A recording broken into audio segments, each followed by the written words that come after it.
J'ai toujours parlé de comment faire pour éviter les erreurs médicales. Mais pour éviter vraiment les erreurs médicales, il faut comprendre comment prévenir, comment être proactif et non réactif, comment prévenir que de guérir et quelles sont les étapes à franchir, quelles sont les activités qu'il faut ajouter à notre quotidien pour éviter tout dégât de maladies surprenantes.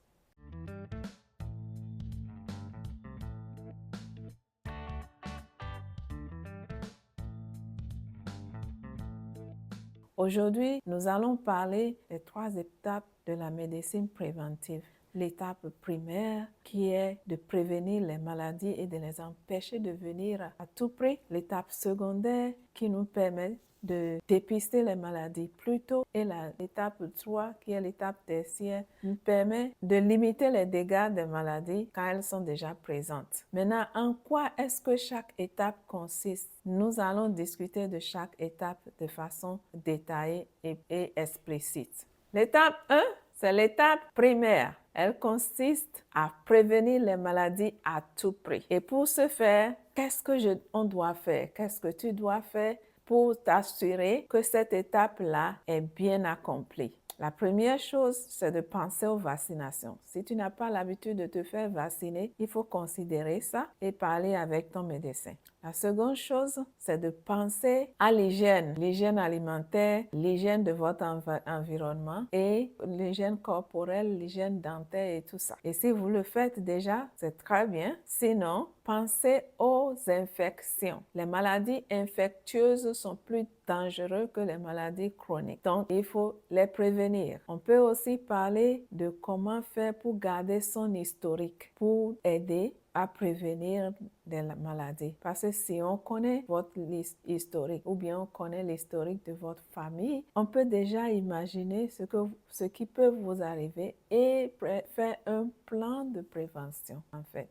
L'étape numéro 2, c'est l'étape à laquelle on fait le dépistage. On fait le dépistage, par exemple, de le cancer de sein à partir de 40 ans et puis le cancer de prostate à partir de 50 ans. On fait aussi le dépistage de tension artérielle, on fait le dépistage de diabète en faisant le test des sangs. Il y a beaucoup de maladies qui aujourd'hui ont des méthodes de dépistage et si on les découvre plus tôt, on peut les gérer pour que ça ne s'aggrave pas ou bien on peut les empêcher de venir. Par exemple, dans le cas de cancer de colorectal, on peut enlever les polypes pour que vous ne contractez pas la maladie. L'étape 3, c'est l'étape tertiaire. C'est à cette étape-là où la maladie est déjà là et maintenant on prend des précautions efficaces pour limiter les conséquences. Là, par exemple, si vous avez déjà un cancer, on va penser à chimiothérapie et en tout cas les traitements meilleurs, les traitements qu'on peut vous apporter en ce moment-là qui peut réduire les problèmes.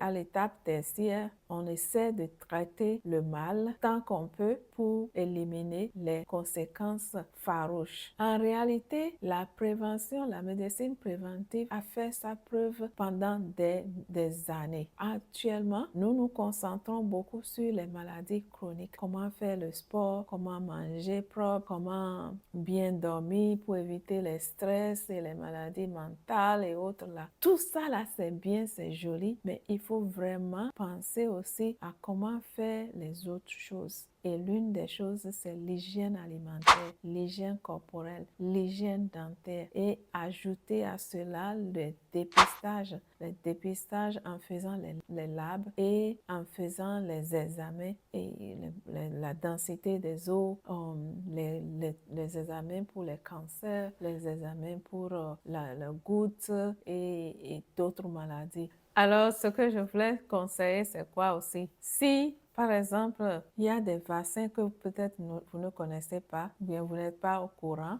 c'est mieux de contacter votre médecin pour discuter de votre âge et les vaccins qui sont disponibles pour vous. Alors maintenant que tu m'as suivi et que tu as suivi les 3 étapes, est-ce que tu souhaites faire tout à l'étape 1 pour empêcher les maladies? Est-ce que tu souhaiterais ajouter l'étape 2 pour prévenir les maladies chroniques et autres? Ou bien tu veux attendre l'étape toi pour que quand tu attrapes une maladie, tu n'as plus d'autre choix que de suivre des traitements drastiques et extrêmement coûteux.